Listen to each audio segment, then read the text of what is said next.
ఇప్పుడే ఇంట్లో నుంచి బయటకు వచ్చిన ముద్రగడ. ప్రారంభమైన ముద్రగడ పాదయాత్ర. ఇంటి గేటు వద్దే అడ్డుకున్న పోలీసులు. 24 గంటల పాటు ముద్రగడ హౌస్ అరెస్ట్.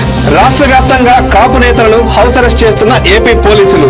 నిరంకుశత్వంగా వ్యవహరిస్తున్న ఏపీ ప్రభుత్వం. కాపు నేతలపై, యువకులపై బైండ్ ఓవర్ కేసులు. కాపు నేతలకు కౌన్సిలింగ్ ఇస్తున్న పోలీసులు. ఈ రోజు నుండి ప్రతిరోజు ఉదయం 9 గంటల నుండి 10 గంటల మధ్యలో కాపులందరూ పాదయాత్రకు కిర్లంపూడి రావాలని ముద్రగడ పిలుపు.